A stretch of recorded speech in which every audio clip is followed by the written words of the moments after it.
The Black Cat by Edgar Allan Poe. For the most wild, yet most homely narrative which I am about to pen, I neither expect nor solicit belief. Mad indeed would I be to expect it, in a case where my very senses reject their own evidence. Yet mad I am not, and very surely do I not dream. But tomorrow I die, and today I would unburthen my soul. My immediate purpose is to place before the world, plainly, succinctly, and without comment, a series of mere household events. In their consequences, these events have terrified, have tortured, have destroyed me. Yet I will not attempt to expound them. To me, they have presented little but horror. To many, they will seem less terrible than barroques. Hereafter, perhaps, some intellect may be found which will reduce my phantasm to the commonplace. Some intellect more calm, more logical, and far less excitable than my own, which will perceive, in the circumstances I detail with awe, nothing more than an ordinary succession of very natural causes and effects. From my infancy I was noted for the docility and humanity of my disposition. My tenderness of heart was even so conspicuous as to make me the jest of my companions. I was especially fond of animals, and was indulged by my parents with a great variety of pets. With these I spent most of my time, and never was so happy as when feeding and caressing them. This peculiarity of character grew with my growth, and, in my manhood, I derived from it one of my principal sources of pleasure. To those who have cherished an affection for a faithful and sagacious dog, I need hardly be at the trouble of explaining the nature or the intensity of the gratification thus derivable. There is something in this unselfish and self-sacrificing love of a brute which goes directly to the heart of him who has had frequent occasion to test the paltry friendship and gossamer fidelity of mere man. I married early, and was happy to find in my wife a disposition not uncongenial with my own. Observing my partiality for domestic pets, she lost no opportunity of procuring those of the most agreeable kind. We had birds, goldfish, a fine dog, rabbits, a small monkey, and a cat. This latter was a remarkably large and beautiful animal, entirely black and sagacious to an astonishing degree. In speaking of his intelligence, my wife, who at heart was not a little tinctured with superstition, made frequent allusion to the ancient popular notion, which regarded all black cats as witches in disguise. Not that she was ever serious upon this point, and I mention the matter at all for no reason than it happens, just now, to be remembered. Pluto, this was the cat's name, was my favorite pet and playmate. I alone fed him, and he attended me wherever I went about the house. It was even with difficulty that I could prevent him from following me through the streets. Our friendship lasted, in this manner, for several years, during which my general temperament and character, for the instrumentality of the fiend intemperance, had, I blush to confess it, experienced a radical alteration for the worse. I grew, day by day, more moody, more irritable, more regardless of the feeling of others. I suffered myself to use intemperate language to my wife. At length, I even offered her personal violence. My pets, of course, were made to feel the change in my disposition. I not only neglected, but ill-used them. For Pluto, however, I still retained sufficient regard to restrain me from maltreating him, as I made no scruple of maltreating the rabbits, the monkey, or even the dog when by accident, or through affection, they came in my way. But my disease grew upon me, for what disease is like alcohol? And at length even Pluto, who was now becoming old, and consequently somewhat peevish, even Pluto began to experience the effects of my ill temper. One night, returning home much intoxicated from one of my haunts about town, I fancied that the cat avoided my presence. I seized him, when, in his fright at my violence, he inflicted a slight wound upon my hand with his teeth. The fury of a demon instantly possessed me. I knew myself no longer. My original soul seemed at once to take its flight from my body, and a more than fiendish malevolence, gin-nurtured, thrilled every fibre of my frame. I took from my waistcoat pocket a penknife, opened it, grasped the poor beast by the throat, and deliberately cut one of its eyes from the socket. I blush, I burn, I shudder, while I pen the damnable atrocity. When reason returned with the morning, when I had slept off the fumes of the night's debauch, I experienced a sentiment half of horror, half of remorse, for the crime of which I had been guilty, but it was, at best, a feeble and equivocal feeling, and the soul remained untouched. I again plunged into excess, and soon drowned in wine all memory of the deed. In the meantime, the cat slowly recovered, The socket of the lost eye presented, it is true, a frightful appearance, but he no longer appeared to suffer any pain. He went about the house as usual, but, as might be expected, fled in extreme terror at my approach.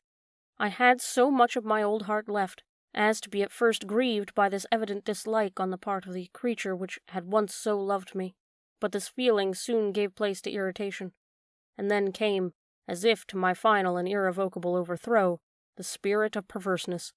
Of this spirit philosophy takes no account, yet I am not more sure that my soul lives than I am that perverseness is one of the primitive impulses of the human heart, one of the divisible primary faculties, or sentiments, which give direction to the character of man, who has not 100 times found himself committing a vile or silly action, for no other reason than because he knows he should not? Have we not a perpetual inclination, in the teeth of our best judgment, to violate that which is law, merely because we understand it to be such? The spirit of perverseness, I say, came to my final overthrow. It was this unfathomable longing of the soul to vex itself, to offer violence to its own nature, to do wrong for the wrong's sake only, that urged me to continue to finally consummate the injury which I had inflicted upon the unoffending brute. One morning, in cool blood, I slipped a noose about its neck, and hung it to the limb of a tree, hung it with tears streaming from my eyes, with the bitterest remorse at my heart, hung it because I knew that it had loved me, and because I felt it had given me no reason of offense, hung it because I knew that in doing so I was committing a sin, a deadly sin that would so jeopardize my immortal soul as to place it, if such a thing were possible, even beyond the reach of the infinite mercy of the most merciful and most terrible God. On the night of the day on which the cruel deed was done, I was aroused from sleep by the cry of fire. The curtains of my bed were in flames. The whole house was blazing. It was with great difficulty that my wife, a servant, and myself made our escape from the conflagration. The destruction was complete. The entire worldly wealth was swallowed up, and I resigned myself thenceforth to despair. I am above the weakness of seeking to establish a consequence of cause and effect between the disaster and the atrocity, but I am detailing a chain of facts, and wish not to leave even a possible link imperfect. On the day succeeding the fire, I visited the ruins. The walls, with one exception, had fallen in. This exception was found in a compartment wall, not very thick, which stood about the middle of the house, and against which had rested the head of my bed. The plastering had here, in great measure, resisted the action of the fire, a fact which I had attributed to its having been recently spread. About this wall a dense crowd were collected, and many persons seemed to be examining a particular portion of it with very minute and eager attention. The words strange and singular and other similar expressions excited my curiosity. I approached and saw, as if graven in bas relief upon the white surface, the figure of a gigantic cat. The impression was given with an accuracy truly marvelous. There was a rope about the animal's neck.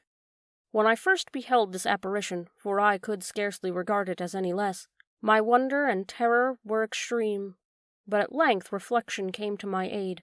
The cat, I remembered, had been hung in a garden adjacent to the house.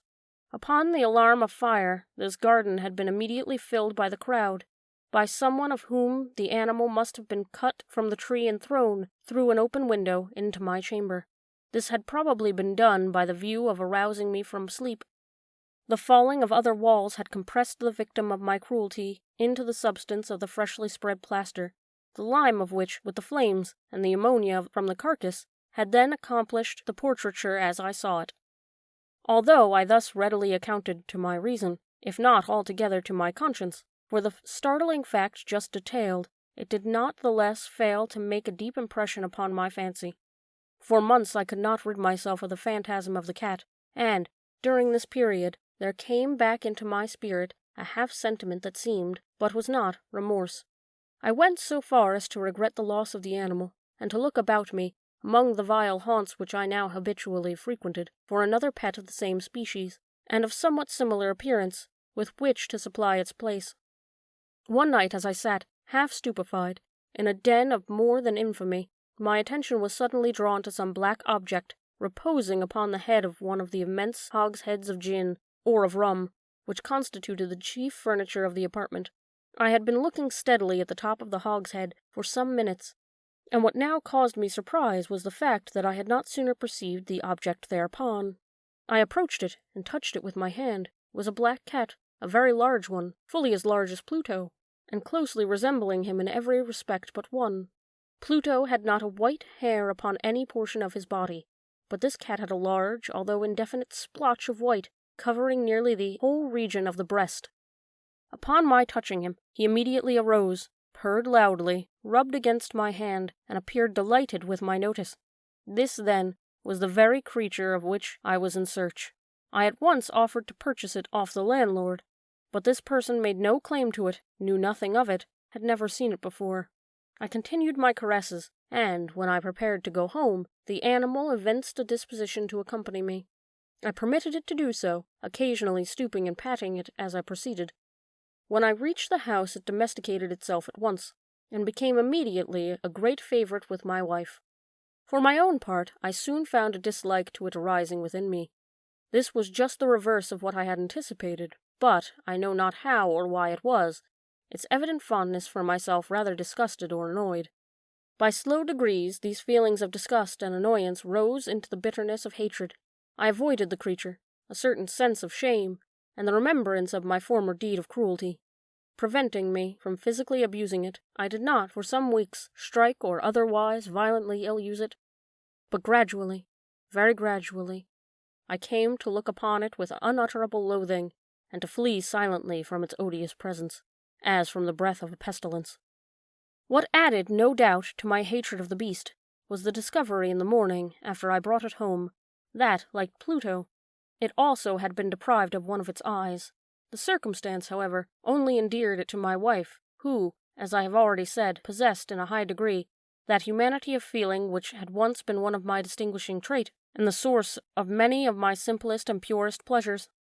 With my aversion to this cat, however, its partiality for myself seemed to increase. It followed my footsteps with a pertinacity with which it would be difficult to make the reader comprehend. Whenever I sat, it would crouch beneath my chair, or spring upon my knees, covering me with its loathsome caresses. If I arose to walk, it would get between my feet, and thus nearly throw me down, or, fastening its long and sharp claws into my dress, clamber, in this manner, to my breast. At such times, although I longed to destroy it with a blow, I was yet withheld from doing so, partly by my memory of my former crime, but chiefly, let me confess it at once, by absolute dread of the beast. This dread was not exactly a dread of physical evil, and yet I should be at a loss how otherwise to define it. I am almost ashamed to own, yes, even in this felon's cell, I am almost ashamed to own, that the terror and horror with which the animal inspired me had been heightened by one of the merest chimeras it would be possible to conceive. My wife had called my attention, more than once, to the character of the mark of the white hair of which I have spoken, and which constituted the sole visible difference between the strange beast and the one I had destroyed. The reader will remember that this mark, although large, had been originally very indefinite, by slow degrees merely imperceptible, and which for a long time my reason struggled to reject as fanciful. It had, at length, assumed a rigorous distinctness of outline, and was now representation of an object that I shudder to name. And for this, above all, I loathed and dreaded, and would have rid myself of the monster had I dared. It was now, I say, an image of a ghastly thing, of the gallows. O mournful and terrible engine of horror and crime, of agony and of death. And now I was indeed wretched beyond the wretchedness of mere humanity, and a brute beast, whose fellow I had contemptuously destroyed. A brute beast to work out for me a man fashioned in the image of the high God. So much of insufferable woe, alas, neither by day nor by night knew I the blessing of rest any more. During the former the creature left me no moment alone, and in the latter I started, hourly, from dreams of unutterable fear, to find the hot breath of the thing upon my face, and its vast weight, an incarnate nightmare that I had no power to shake off, incumbent eternally upon my heart. Beneath the pressure of torments such as these, the feeble remnant of the good within me succumbed. Evil thoughts became my sole intimates, the darkest and most evil of thoughts. The moodiness of my usual temper increased to hatred of all things and of all mankind. while the sudden, frequent, and ungovernable outbursts of a fury to which I now blindly abandoned myself, my uncomplaining wife, alas, was the most usual and the most patient of sufferers. One day she accompanied me, upon some household errand, into the cellar of the old building which our poverty compelled us to inhabit. The cat followed me down the steep stairs, and, nearly throwing me headlong, exasperated me to madness. Uplifting an axe, and forgetting in my wrath the childish dread which had hitherto stayed my hand, I aimed a blow at the animal, which, of course, would have proved instantly fatal had it descended as I wished, but this blow was arrested by the hand of my wife, goaded by the interference into a rage more than demoniacal. I withdrew my arm from her grasp and buried the axe in her brain. She fell dead upon the spot, without a groan. This hideous murder accomplished, I set myself forthwith, and in entire deliberation, to the task of concealing the body. I knew that I could not remove it from the house, either by day or by night, without the risk of being observed by my neighbors. Many projects entered my mind. At one period I thought of cutting the corpse into minute fragments and destroying them by fire. At another, I resolved to dig a grave for it in the floor of the cellar. Again, I deliberated, without casting it in the well of the yard, about packing it in a box, as if merchandise, with the usual arrangements, and so getting a porter to take it from the house. Finally, I hit upon what I considered a far better expedient than either of these. I determined to wall it up in the cellar, as the monks of the Middle Ages are recorded to have walled up their victims. For a purpose such as this the cellar was well adapted. Its walls were loosely constructed, and had lately been plastered throughout with a rough plaster, which the dampness of the atmosphere had prevented from hardening. Moreover, in one of the walls was a projection, caused by a false chimney or fireplace that had been filled up, and made to resemble the rest of the cellar.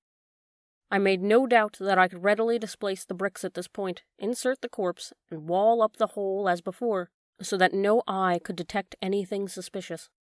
And in this calculation I was not deceived. By means of a crowbar I easily dislodged the bricks, and, having carefully deposited the body against the inner wall, I propped it in that position, while, with a little trouble, I relaid the whole structure as it originally stood. Having procured mortar, sand, and hair with every possible precaution, I prepared a plaster which could not be distinguished from the old, and with this I very carefully went over the new brickwork. When I had finished, I felt satisfied that all was right. The wall did not present the slightest appearance of having been disturbed.